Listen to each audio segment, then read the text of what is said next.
Hey, another great topic for today's show from one of you. The question, hey Joe, when I show up in middle school and I go through the front doors, where do I get help if I need it? Because sometimes, you have an emergency, maybe somebody's bugging you, you need to get help. Maybe you've just got a question that you need to ask somebody who you know in the office is going to have the answer.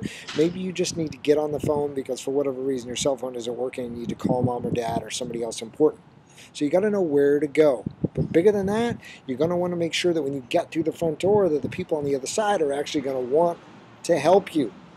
Now remember, you are one of many kids in middle school. And typically when people show up in those front doors, the person you meet at the front desk is used to a lot of people being there with a lot of questions about things that they need right now.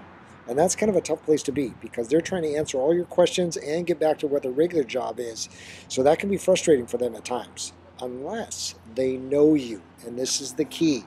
Before you need help, you need to go in and introduce yourself. Literally say, hi, my name is, and put out your hand. Shake the hand. Make sure you get the name of that person or those people that are working in the front office. If they know you by name, they're going to be more likely to want to help you with a smile on their face the next time you come in when you really need something. So that's step number one. Meet the front office staff. Step number two is you're going to go in and you're going to say, can I meet with my counselor? I just want to say hello and introduce myself.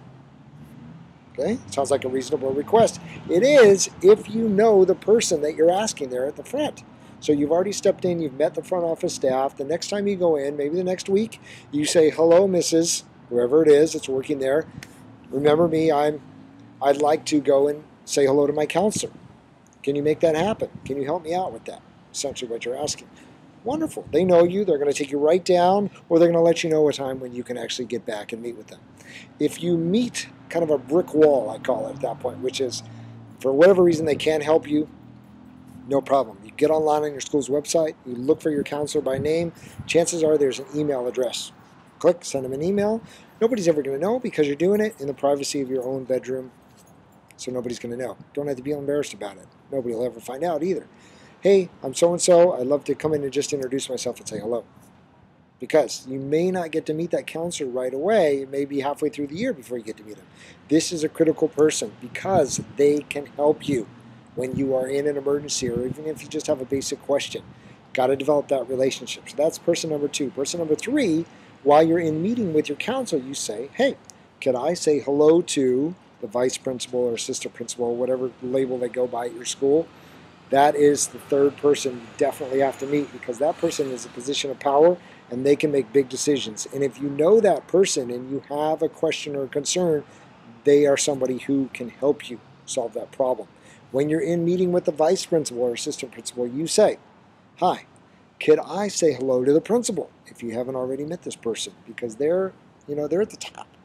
And you need to have that person know your name.